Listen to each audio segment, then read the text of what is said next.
The heart-rending cry echoes the sins of a generation. The mainstream society, with its dark and cruel face, is trying to hush up its guilt and realities.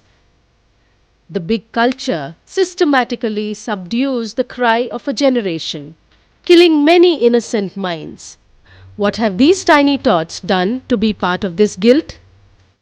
2 decades of prevalence of the killer virus has not only gobbled everything in its way, but also the next generation.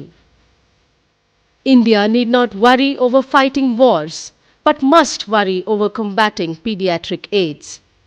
Why? Because a generation sinned. As India enters the third phase of combating HIV, she must look at the hard and harsh realities of pediatric AIDS. More than 70,000 children have been affected. The sin has passed on without getting any support.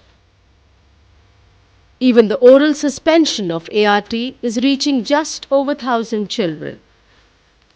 Even though poverty is the culprit, questions are always raised on the issue of the reach of the available support to these deprived lot. This 12-year-old takes refuge in his grandfather. He is the mute reminder of his parents' sins. Both of them succumb to HIV. ಮಗ ಹೋಗ್ಬಿಟ್ಟ ಇಲ್ಲಿಗೆ 4 ವರ್ಷ ಅವನು ಹೋಗಿ ಇನ್ನೊಂದು ತಿಂಗಳ ಕಂಡ 4 ವರ್ಷ ಆಮೇಲೆ ತಾಯಿ ಮಗು ಕೊಂಡೋಗಿ ಇದು ಮಾಡಿದ್ವಿ ಅವಳಿಗೂ ಟಿ ವಿ ಪ್ರಾಬ್ಲಮ್ ಆಯ್ತಲ್ಲ ಗಂಡ ತೀರೋದ್ಮೇಲೆ ಟಿ ವಿ ಆಸ್ಪತ್ರೆಗೆ ನಾನೇ ತಂದು ಒಳ್ಕೊಂಡೋಗಿ ಬರಹ 23ಕ್ಕೆ ಅವಳು ಹೋಗ್ಬಿಟ್ಟ.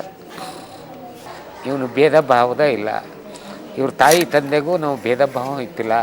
ಬಟ್ಟ ಒಗಿತಿದ್ದವ್ರು ನಾವು, ಅವರು ಏನಾರ ವಾಮೆಂಟ್ ಮಾಡಿದ್ರು ಗೋರ್ತಿದ್ದೋ ಇದು ಮಾಡ್ತಿದ್ದೋ, ಅವರ ಸ್ನಾನ ಮಾಡಿಸೋದು ಎಲ್ಲ.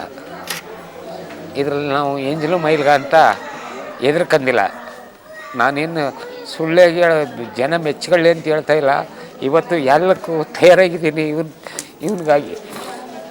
ಇವನಿಗಾಗಿ ಎಲ್ಲಕ್ಕೂ ತಯಾರಾಗಿದ್ದೀನಿ ನಾನು. ಅವ್ರು ಮಾಡಿಲ್ಲ, ನಾವು ಮಾಡಿರೋದು, ನಾವು ತಂದಿರೋದ ಅನುಭವಿಸ್ಬೇಕೀಗ. ಅವರೇನು ಪಾಪ ಮಾಡಿಲ್ಲ, ಮಕ್ಕಳೇನು ಪಾಪ ಮಾಡಿದ್ರು. The time bomb ticks. Government agencies, NGOs, activists, society as a whole are all responsible for this guilt.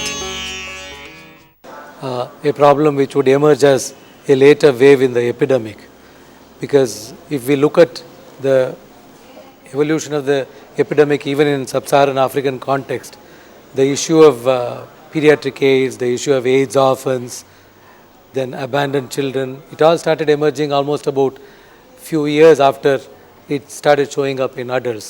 Similarly, since India being a late entrant into the epidemic, first case being documented in 86, obviously the issue of pediatric AIDS is beginning to show up now.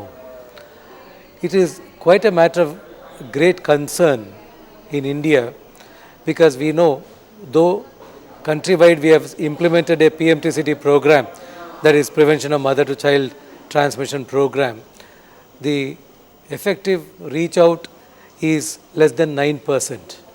This program has been able to reach out to only 9% of the pregnant women. That being the case, still over 91% of these pregnant women haven't received any prevention treatment. Considering the fact there is a 30-40% possibility of transmission to take place, so we will have a large number of HIV infected children to be born in the years to come. If you take the national statistics into consideration, we have at any given point of time 2.7% of Indian population comprises of pregnant mothers. So if we have about 0.5% of our adult population being HIV infected, per year we will have close to about 120 to 150,000 pregnant women who are likely to be HIV positive, who are pregnant. And about 30-40% being the risk of transmission. Every year we are likely to have about 50-60,000 children being born with HIV, each year adding on to the numbers. So though it might look very small at this point of time, with year passing by, it's really going to show all the complexities surrounding this in the years to come. The silence of death and the mainstream guilt questions the credibility of 1 billion on the mindless act. Do we as a society own responsibility to this guilt? Are we prepared to face any eventualities? Is there light at the end of this dark tunnel?